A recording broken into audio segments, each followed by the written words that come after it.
April Fool's Day carbon tax hike of 23% will hit Nova Scotians especially hard.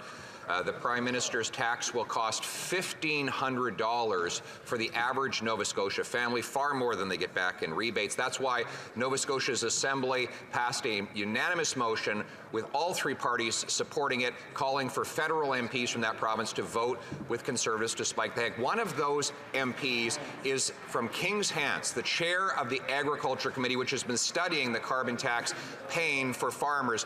So the question is for the chair of the Agriculture Committee, will he vote with us to spike the hike?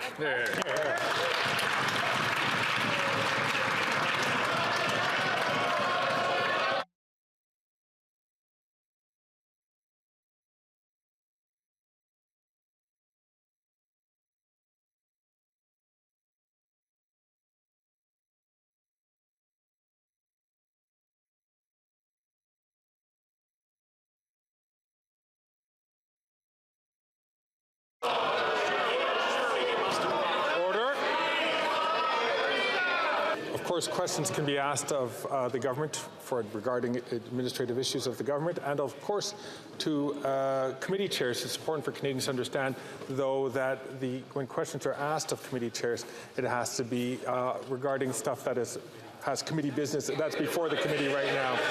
And so in consultation, we realize that that isn't the issue that is here before, so I see that the Honourable Minister for Housing is rising on his feet.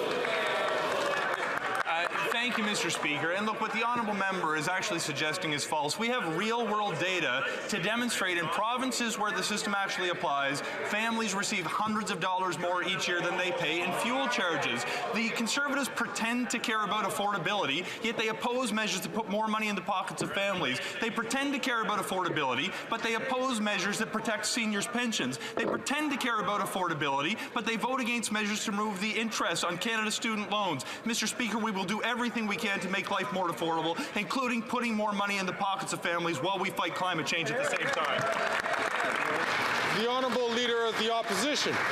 Well, that parliamentary censorship proves everything you need to know about this and everything else in this government. I asked a question of the member for Kings Hants, the chair of the Agriculture Committee, who's now studying the painful impacts of the carbon tax, and the front bench here shut him down, told him to sit down and shut up because they had a better mouthpiece for the PMO who would stand and speak in his stead.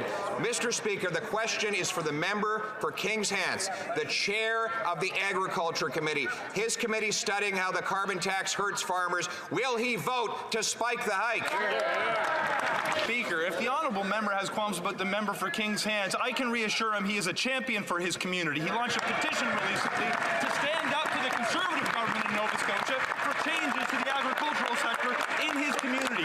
Every time the Conservatives ask a question about the environment, it's to find out ways that they can do less. The member for Renfrew, Nipissing, Pembroke has suggested flooding in the Ottawa River was a result of regulations that were not in place. The member from Caribou, Prince George, has suggested climate change is not a result of industrial pollution, but of more body heat from a growing population. The member from Red Deer Lacombe visited school kids to say carbon dioxide was plant food. Mr. Speaker, this... He's absolutely right. It is a joke, an April Fool's joke, and the joke is on Canadian taxpayers, especially Nova Scotians, who will have to pay $1,500 in higher carbon taxes after that hike goes ahead. He says that the member for Kings Hants is a champion who can't even speak, who's silenced by his own MPs. Will the member... The Honourable Leader of the Opposition has 10 seconds left on the clock. Will the censored champion break his silence and tell us, will he vote for his constituents to spike the hike, or will he rip them off on April Fool's Day? The Conservatives want to peddle false information to trick Canadians into voting for them. The reality, proven not by projections, but by real-world data, is that people who live in my province receive more money every year from the rebates that they receive than the fuel charge that they pay. Everything the Conservatives do... The Honourable Minister has 15 seconds left on the clock.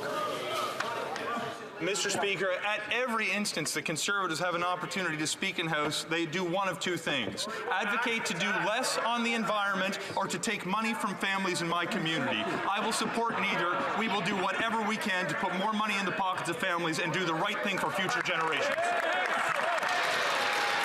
Mr. Speaker, the question was for the silent member from King's Hants. He is asked to explain how he's voting for a carbon tax of $1,500 per family that only pays back $963 in rebates. I asked him specifically to stand and answer, but he's been shut down and shut up by his masters in the PMO. So once again, will the chair of the Agriculture Committee and member for King's Hants stand in today and tell us whether he will vote to spike the hike or raise the tax? The leader knows the rules of this place and knows that on this side of the House, we're pleased and proud to speak to the affordability measures and the things that we're putting in place to make life more affordable for Canadians. But while we're on this theme, I have a question for the member of the Defence Committee from Selkirk Interlake. Why did he sell out the people of Ukraine in voting against the free trade arrangement? Mr. Speaker, the people of King's Hants, Nova Scotia, are learning they don't have a voice in Parliament because he has been silenced. The Prime Minister is terrified that he might stand up and get off script. He knows that the unanimous will of the Nova Scotia legislature, Liberals, Conservatives, and New Democrats, was passed in a motion calling for all of that province's MPs to vote against the hike. So will the member for King's Hants, who's the chair of the Agriculture Committee, stand up for farmers in his riding and vote with us to spike the hike? Yes or no? Mr. Speaker, the member for King's Hants stands up for farmers, stands up for his constituents, stands up for the people of Nova Scotia, and stands up for the people of Canada every single day. On this side of the House, we are incredibly proud to have him as our colleague. And one thing that he knows is the people of King's Hants do not need cuts, cuts, cuts, and that is all the Conservatives have to offer them or any single Canadian. Speaker, the member for King's Hants is in the witness protection program today.